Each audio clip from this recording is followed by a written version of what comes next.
Clean. Yeah, I have to clean. How do I clean that? There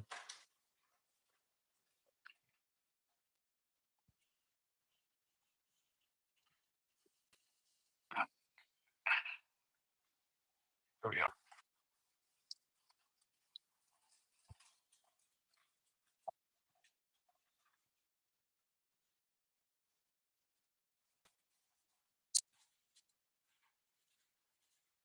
So I'm pretty impressed how good the quality of this camera is. So yeah. I don't know how my voice is sounding. I wish I could do a sound check of sort. Let me see. How clear can people hear me? Sound input 1 2 1 2. How do I test this?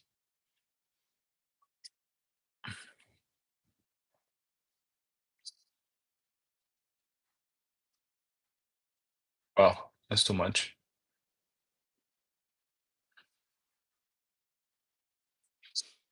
Um, how can I see if everybody can hear me well or whatever? I guess it doesn't matter. We're gonna go ahead and right now,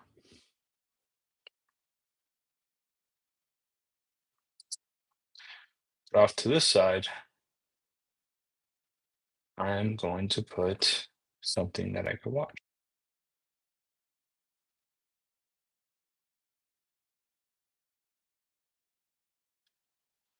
Well, I can't watch this if I'm live streaming, I guess. So I guess I'm gonna have to just leave this here for me to monitor. And I'm gonna have to put my phone somewhere here. Because I'm trying to watch something while I'm doing this. I'm not trying to stand here and not watch because sometimes people are not gonna come in and I'm just gonna have to check. But for the most part, we are going to be showcasing how we edit this set right here, which is pretty much edited already. Just gotta look through it and reconfirm all the images. Allow? Okay. Open with camera raw.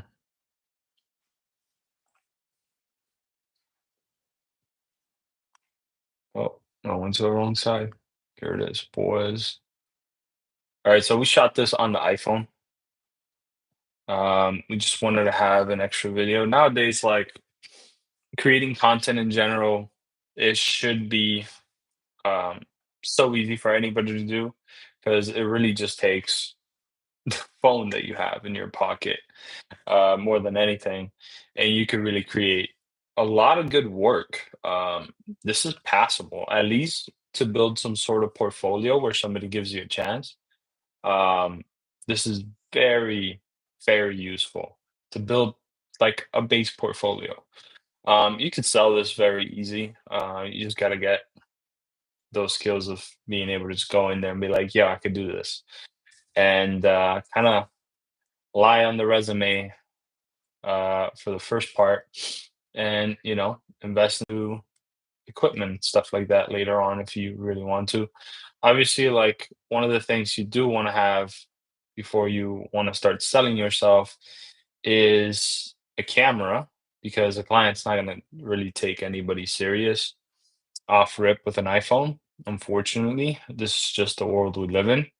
But us photographers, we know how capable that little phone is. But at the very beginning, I do recommend people to try to find somebody who is willing to let you come in and assist on location and you just have an iPhone, pull up, take your photos, learn what they're doing, ask them if you could take some photos yourself.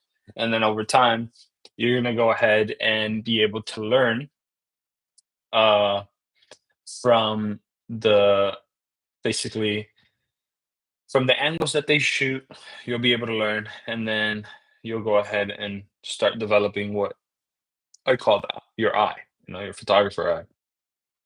After that, start investing. But early on, like if you're interested in doing something like this, you need to reach out to somebody that can put you in a position where you give them value of some sort, and they will let you in that shoot 100%. Tell them you will help them carry the bags, swap the lenses. You want to learn, all right? So I recommend anybody to just get into that right away. Like if you want to get into this industry and just start helping people. When you start doing things alone, that's when things get tricky and get complicated. I've been doing this for over almost 10 years now, and I wish I wouldn't have gone the route of trying to figure it out all out on myself, on my own, and, trying to find, like, a mentor of some sort, and, I would have probably learned so much more if I would've gone ahead and gotten someone who could kinda guide me through, um, what I had to look for, how to shoot the shot, what to avoid, um, little things like that, and, when you're looking at an image, there's always a lot to avoid. I mean, in this particular image, it was pretty clean. I think I cleaned it though, if I'm not mistaken. Let me see. Yeah, I cleaned it quite a bit. But one of the things I avoid is trying to shoot like anything that might later on cost me a lot more post-processing time. So yeah. Um, but the iPhone does a really, really good job. I mean, these images are very, very solid. For somebody that doesn't know that this is an iPhone, they would find it. This light is actually pretty intense. I don't know.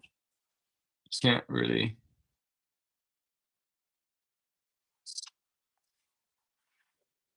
That's a little softer.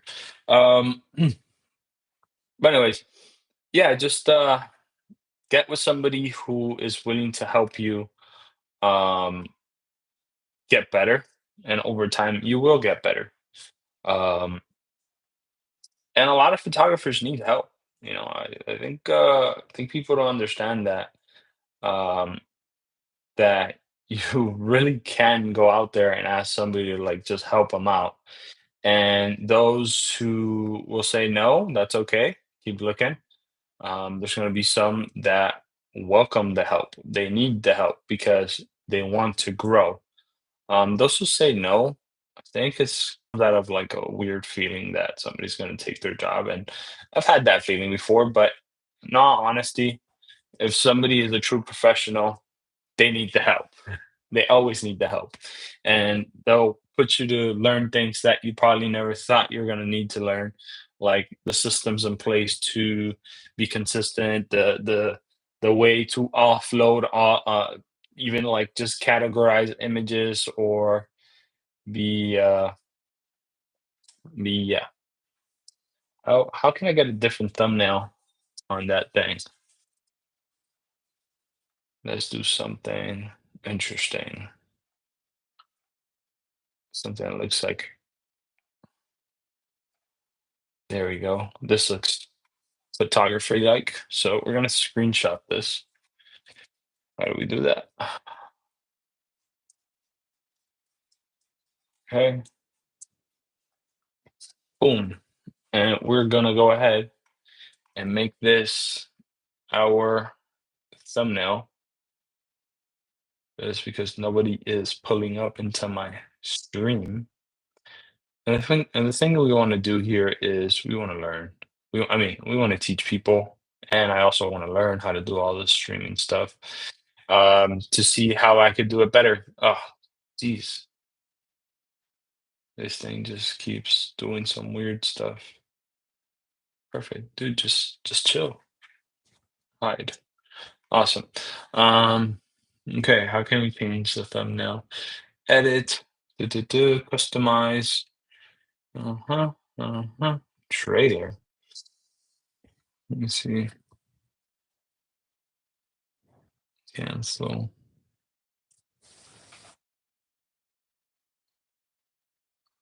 Alright, since there's nobody in here, I'm gonna end the stream. I'm gonna start.